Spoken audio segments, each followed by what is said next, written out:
হাওড়ায় রামনবমীর শোভাযাত্রায় অনুমতি দিল কলকাতা হাইকোর্ট। ২৬শে মার্চ মিছিলের অনুমতি দিয়েছেন বিচারপতি সৌগত ভট্টাচার্য। হাওড়ায় রামনবমীর শোভাযাত্রায় অনুমতি দিয়েছে কলকাতা হাইকোর্ট। ২৬শে মার্চ মিছিলের অনুমতি দিয়েছে কলকাতা হাইকোর্ট। এ বিষয়ে বিস্তারিত কথা বলবো, আমাদের প্রতিনিধি সৌভিক মজুমদার টেলিফোনে রয়েছেন। সৌভিক, কলকাতা হাইকোর্ট আর কি নির্দেশ দিল?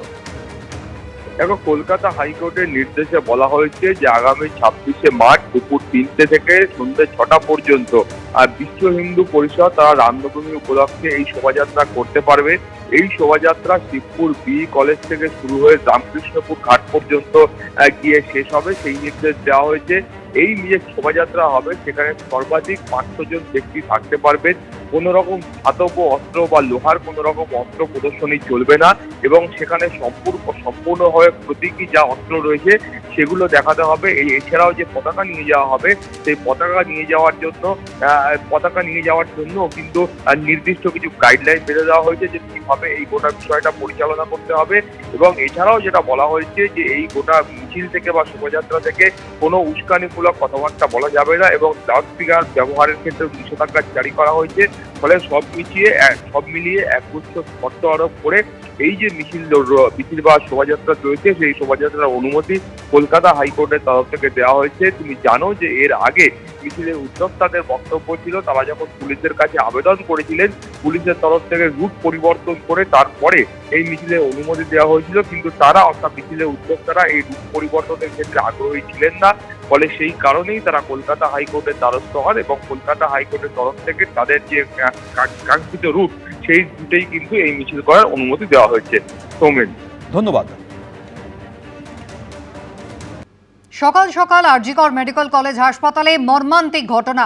ছেলের হাত ভেঙে গিয়েছে, অস্ত্রোপচার করানোর জন্য মা বাবা তারা নিয়ে গিয়েছিলেন আরজিকর মেডিকেল কলেজে। ২ নম্বর লিফটে তারা উঠেছিলেন, কিন্তু লিফট আচমকাই ওপরে যাওয়ার বদলে নিচে চলে আসে এবং আটকে যায়। সেখানেই আটকে পড়েন মা বাবার সহ ছেলে এবং এই ঘটনার পরেই তারা সাহায্যের জন্য চিৎকার করতে থাকেন, কিন্তু কেউ তাদের সাহায্য করেনি।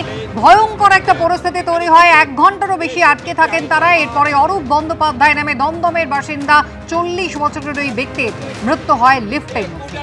They could have saved my son. They have not done it. यहाँ पे जो MSP के साथ रूम में वेट कर लीजिए, मैं आकर के आपसे बात I'm making a complaint yes, to definitely them आपका complaint and a register complaint. They should be behind the bar and I'll tell you. yes, आप अपनी कंप्लेंट अपना रजिस्टर कराएंगे। I have requested. They could have saved my son. They have not done it. यहाँ पे जो MSP के साथ room में वेट कर लीजिए, मैं आकर के आपसे बात I'm making a complaint yes, to definitely them आपका complaint and a register complaint. They should be behind the bar and I'll tell you. মৃতের বাবার অভিযোগ শুনছেন, তিনি অভিযোগ দায়ের করতে এসেছেন, পুলিশের সঙ্গে কথা বলেছেন, ভেঙে পড়েছে মৃতের পরিবার। কি বলেছেন মৃতের বাবা দেখুন।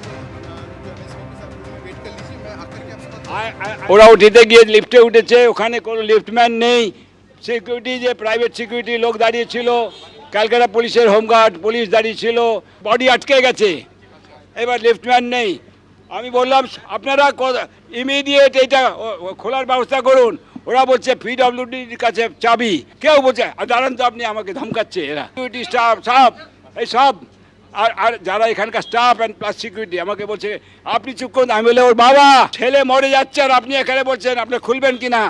আপনি বাবা এদের পুলিশকে বললাম ফায়ার ব্রিগেডে টেলিফোন করুন, ওরা এসে ভেঙে দিতে পারে, আপনার জানা আছে। ডাকলে এই হতো, ওরা কিচ্ছু করলো না। পরে ২ ঘন্টা বাদে একটা হাতুড়ি নিয়েছে, আমার ছেলে আমার নাতিটাকে নিয়ে ছুঁড়ে ফেলে দিয়েছে। ওকে কীভাবে ভেতরে আমাদের ঢুকতে দেয়নি তো, ওখানে গিয়ে দেখুন লক অ্যান্ড কি করা আছে। এটা যদি ভেঙে দিত তাহলে কিন্তু কোনো অসুবিধা হতো না। কিচ্ছু তো বলেনি যে কি ওখানকার প্রবলেম কি, সেটা ওরা নিজেরা ভালো করে জানে, ওরাই খুলতে পারে, কিচ্ছু করলো না। সরাসরি চলে যাব আরজিকর মেডিকেল কলেজে, আমাদের প্রতিনিধি সুকান্ত মুখোপাধ্যায় রয়েছেন আমাদের সঙ্গে। সুকান্ত, এত বড় একটা ঘটনা ঘটে গেল, কাদের ছিল এই নজরদারির দায়িত্ব? কোনো আপৎকালীন যদি ঘটনা ঘটে তাহলে সেই পরিস্থিতি সামাল দেওয়ার দায়িত্বেই বা কারা ছিল? কি ব্যবস্থা তারা করছিল? দেখো, হাসপাতালের ভাইস প্রিন্সিপাল সপ্তর্ষি চট্টোপাধ্যায়কে আমরা প্রশ্ন করেছিলাম যে এই যে লিফটে এতগুলো লিফট রয়েছে, বারবার পরিজনের তরফে বলা হচ্ছে যে এই 2 নম্বর লিফট তো বটেই, অন্যান্য সমস্ত ডিপার্টমেন্টের লিফটে যখন এটা অপারেট করা হয় সেখানে ভেতরে কোনো অপারেটর বা সেখানে কোনো লিফটম্যান থাকেন না। এই প্রশ্নের উত্তরে তিনি যেটা বলেছেন যে পিডব্লিউডির ইলেকট্রিক্যাল ডিপার্টমেন্ট তারা মূলত রক্ষণাবেক্ষণের কাজ করে প্রত্যেকটি বিল্ডিংয়ের যে লিফট রয়েছে সেগুলোর, এবং 24 আওয়ার্স অর্থাৎ 24 ঘন্টা সেখানে কিন্তু লিফটম্যান সিকিউরিটি গার্ড থাকার কথা রয়েছে। এক্ষেত্রে দাঁড়িয়ে কেন সিকিউরিটি গার্ড বা কোনো লিফটম্যান ছিল না ঘটনার সময়, সেই বিষয়টা তারা খতিয়ে দেখবেন, প্রয়োজনে তারা ফ্লোরে সিসিটিভিও দেখবেন। কিছুক্ষণ আগে আমরা দেখলাম যে সপ্তর্ষি চট্টোপাধ্যায়ের সঙ্গে ডিসি নর্থ দীনেশ কুমার তিনি কিন্তু ঠিক ঘটনাস্থলে প্রবেশ করেছেন, অর্থাৎ এই যে ট্রমা কেয়ার বিল্ডিং সেখানে প্রবেশ করেছেন। তার আগে সেখানে কিন্তু স্বাস্থ্য বিভাগের যারা আধিকারিক ছিলেন তাদের সাথে ডিসি নর্থ সেখানে মিটিং করেন। সেখানে ভাইস প্রিন্সিপাল আরজিকর হাসপাতালে সপ্তর্ষি চট্টোপাধ্যায় ছিলেন। প্রায় 10 মিনিট সেখানে কথাবার্তা বলার পরে তিনি যখন বেরিয়ে আসেন তখন আমরা দেখলাম যে মৃতের বাবা অরূপ বন্দ্যোপাধ্যায়ের বাবা, যার এই মর্মান্তিক এই দুর্ঘটনাতে যার মৃত্যু হয়েছে, তার বাবা অমল বন্দ্যোপাধ্যায়, তিনি সরাসরি ডিসির সাথে কথা বলেন এবং তিনি যেটা পরিষ্কার বলেন যে তিনি কমপ্লেন করতে চান, তিনি অভিযোগ করতে চান।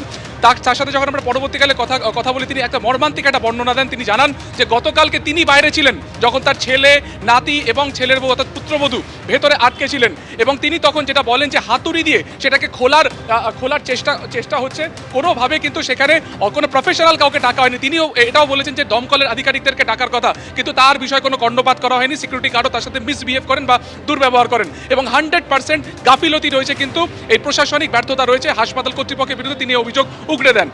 গতকালকে প্রায় 3টে থেকে 4টে নাগাদ প্রথমে 3 বছরের ছেলেকে নিয়ে অরূপ বন্দ্যোপাধ্যায় এখানে এসেছিলেন, যিনি দমদমের জয়পুরের বাসিন্দা। এখানে আসার পরে তার ব্লাড টেস্ট হয় বাচ্চাটির, এবং তারপরে ওটি করার সিদ্ধান্ত হয়। ফার্স্ট ফ্লোর থেকে যখন 4th ফ্লোরে বাচ্চাটিকে নিয়ে শৌচাগারে যাচ্ছিলেন, সেই সময় তিনি 4th ফ্লোরে সে বাটন তিনি প্রেস করেন। সেই লিফট 4th ফ্লোরে যাওয়ার আগে 2 দফায় ওপর নিচ করে সোজা বেসমেন্টে চলে যায়, এবং তারপরে 1 থেকে 1.5 ঘন্টা ওইভাবেই তারা ভেতরে আটকে ছিলেন। আশপাশের যারা রোগীর পরিবার তারা যেটা বলছেন যে তারা আর্তচিৎকার শুনছিলেন। ভেতরে লিফটের ভেতরে যে ধাতব দেওয়াল রয়েছে সেইখানে তারা একেবারে হাত মেরে তারা হেল্প চাইছিলেন, তারা সাহায্য চাইছিলেন, কিন্তু কোনোভাবে কেউ কিন্তু তাকে সাহায্যের জন্য এগিয়ে যায়নি। অথচ বাইরে security guard, police, central force, RAB সমস্ত বাহিনী সেখানে ছিল। কিন্তু একেবারে আমি সুকান্ত তোমায় এই জায়গায় একটু বিরত করি, বাইরে নিরাপত্তা রক্ষীরা তারা সবাই উপস্থিত ছিলেন, কেন্দ্রীয় বাহিনী তারা পর্যন্ত দাঁড়িয়েছিল, কিন্তু সাহায্য করার জন্য কিন্তু কেউ সেখানে উপস্থিত ছিল না। মানে যারা দাঁড়িয়েছিল তারা শুধু দাঁড়িয়ে দেখছিল, এবং মৃতের বাবা যে ভয়ঙ্কর অভিযোগ করেছেন আমি আরো একবার শোনাবো আপনাদের।